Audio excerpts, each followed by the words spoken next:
नमस्कार जय जगन्नाथ केमिति अछंती आशा करुछि समस्ते भलर थिबे।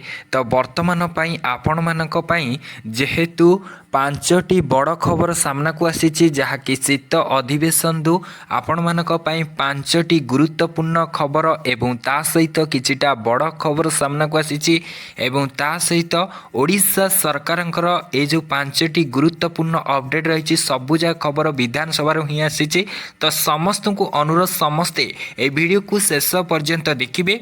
वीडियो जदि भल लगे निहाती भाव में गोटे गोटे लाइक करेंगे शेयर करेंगे एवं आपण ए वीडियो को क्यों जिला क्यों ब्लॉक क्यों गाँव देखुंत निहाती भाव में कमेंट सेक्शन दे कमेंट करके जनइबे। ता सहित आपण मैंने जदि एपर्यंत आम चैनल को सब्सक्राइब करना तेबे चैनल को निहाती भाव में सब्सक्राइब कर रखु। देखु शीत अधिवेशन हो कि कर्मचारी लाटेस्ट अपडेट जहाँ भी आस मुझे चैनल माध्यम जनइबी। तो एबे वर्तमान पई प्रथम अपडेट जाणी रखु राज्य में खाली पड़ी पुलिस पदवी तेबे आईन श्रृंखला रक्षा करने को पुलिस आवश्यकता रही गृह में प्रश्न उठीथिला किंतु राज्य में आवश्यक होतिबा संख्यार पुलिस वर्तमान पई नाहांती।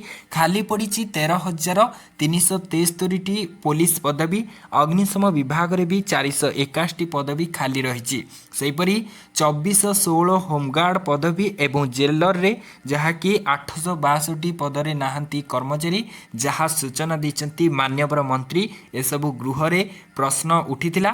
तेबे परवर्ती अपडेट को जिबा देखंतु से विधानसभा तरफ गुरुत्वपूर्ण अपडेट आसीची सबु गाँव में मार्च सुधा रहिबो नेटवर्क। एठी कौन लिखा जाइए समस्ते दया करिकी ध्यान देकी देखंतु राज्य में 47,902 मोबाइल टावर रही सूचना दि जाइए। सेथि मध्यरु 12,602 गोटी 5G टावर अच्छी बोली जहाँ सूचना रही। अधिक 5G टावर अपडेट मध्य करा जाउची जहाँकि 2025 मार्च सुधा सबु गाँ को नेटवर्क थिबा जेति भी अपहंच गाँ अच्छी तो समस्त गाँ को सेवा पहुँचेबा सरकार लक्ष्य रखिछंती। एने आईटी मंत्री मुकेश महालिंग गृह रे सूचना दैछंती बोली जणा पड़िछि। तेबे परवर्ती अपडेट को जिबा देखंतु 196 जन डाक्तर उपरे दृढ़ कार्यानुष्ठान नियाजिबो जहाँकि मान्यवर मंत्री निर्देश दैछंती। राज्य सरकार अधीन रे थिबा 196 जन डाक्तर उपरे हेबो जहाँकि कार्यानुष्ठान दीर्घ दिन धरी छुट्टी रे थिबारु एई डाक्तर उपरे एक्शन नियाजिबो। तेबे एई डाक्तर माने कार्य रे अवहेला करिथिबारु स्वास्थ्य सेवा प्रभावित होईछि तेणु सरकार नियम अनुसार विहित कार्यानुष्ठान नेबे बोली मान्यवर मंत्री मुकेश महालिंग जहाँकि प्रशांत बेहेरांकर प्रश्न रे सूचना देकी गृह रे उत्तर रखिछंती।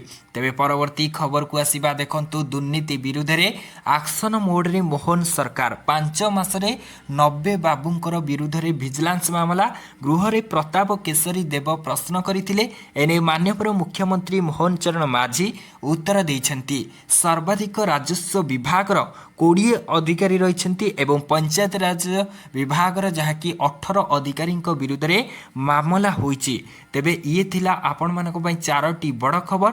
एबे वर्तमान पई लास्ट खबर समस्ते जानी रखंतु 100% आर्थिक अनुदान खर्च हो जहाँकि बजेट जहाँकि मान्यवर मंत्री पृथ्वीराज हरिचंदन उत्तर रखिछंती गृह रे। आर्थिक अनुदान खर्च नहीं गृह रे प्रश्न कले विधायक रमेश बेहेरा। मुख्यमंत्री पक्षरु एहार उत्तर रखिछंती आईन मंत्री पृथ्वीराज हरिचंदन। से कहते निर्वाचन जोगु खर्च हो पारिला नहीं। निर्वाचन मैनिफेस्टो प्रतिश्रुति मुताबक समस्त प्रक्रिया आरंभ हो जाइए। सेपटे यह आपत्ति उठाई विरोधी दल उप मुख्य सचेतक प्रताप देव। तेबे यार उत्तर मान्यवर मंत्री पृथ्वीराज हरिचंदन कहते बजेट्र जहाँकि 100% आर्थिक अनुदान खर्च हे बोली सूचना दि जाइए। तेबे दर्शक बंधु ये थिला विधानसभा तरफ 5टी गुरुत्वपूर्ण अपडेट एवं बड़ खबर ता सहित किछिटा इंपोर्टेंट इनफॉर्मेटिव अपडेट थिला। आशा करूची आपण मानकू ए वीडियो किछि भी बड़ बड़ खबर मिल जाइथिबो। रहुची पुनी थरे नेक्स्ट अपडेट आनिबि से पर्यंत विदाय नउची। जय जगन्नाथ।